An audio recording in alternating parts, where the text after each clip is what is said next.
Zuchu mpaka jana usiku kiasi ambacho watu wamemtunza yule mtoto ni milioni 360. Niambie koma milioni 360. Mimi mara ya mwisho nimeona 300 mara ya mwisho nimeona ubao unasoma kama milioni 100 hivi na. Sasa mpaka ile usiku kwa sababu kuna wengine hawajapostiwa. Wengine za kwenye simu. Wengine kwenye simu, wengine wamefika pale hawataki mambo ya kamera na nini hivyo. Waheshimiwa tofauti wanaingia na kutoka. Kwa mpaka usiku ilikuwa 360.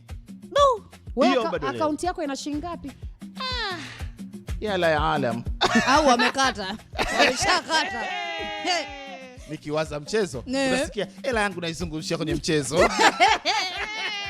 Au kwenye kikundi. Kwenye kikundi. Hivi ningekuwa na hela nyingi kwa jamani. Ila kitoto kipya kina sasa hivi kiasi gani? Milioni 360. Na wakati huo ana iPhone 17. Ana iPhone 17. Tayari mtoto. Hajajua hata dunia ipo vipi. Ana iPhone 17. Anavyolia tena anaekiwa mami tutulu tutu. Haki ya Mungu. Hatari sana. Unajua unaweza kusema kwamba kama dunia hivi tunasindikiza watu, lakini ndio majaliwa. Watu wanaishi, wengine wanaishia. Ni majaliwa. Kwa hiyo msiogope ndio. Maisha kama vidole. Ndio maana tunaambiwa hivi, huyo mwenzako yo, muuni mwenzio uliyekuwa naye hapo ndani, anaeleweka?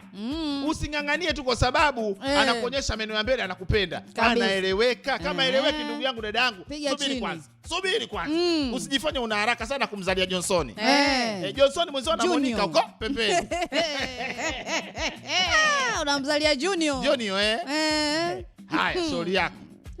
Unajua nimekumbuka ile kauli lilia bahati. Kuna wengi wazuri na salamu hawapati. Jamani, bahati usicheze nayo. Jamani. Kuna watu wana bahati zao. Wana bahati zao. Nakwambia hivi, wewe angalia watu ambao wanasonya huko mitandaoni. Wengi wanaongea sana. Watesi. Wale washatendwa. Aibu yao. Wale akili zao na fikra zao zishahama siku nyingi. Washapigwa matukio mengi sana na waume zao. Na wapenzi wao. Haswa. Kwa hiyo wale ndio chuki zao sasa wanaleta kwa kila mtu. Kila mtu anataka haribikiwe. Kila mtu anataka haribikiwa wafanane hali. Sasa Mungu ndio maana kaika vidole havifanani. Kila mmoja na wakati wake. Kila mtu na riziki yake. Kwa usitake tufanane viwango. Alafu pia licha ya kufanana viwango, Juma, unatafuta kiasi gani? Mwenzako anatafuta too much. Wewe kazi yako umelala. Asubuhi ukiamka unachukua bando tena unaomba. Bado. Naomba buku. La kumtukania mtu. Unaingia wewe unafikiri utafanana na mtu anayetafuta? Tena hapo Monica, nikwambie kitu kimoja. Mimi ni waombe majirani. Sisi tunaoishi kwa mtaani Uswahilini kwetu. Majirani.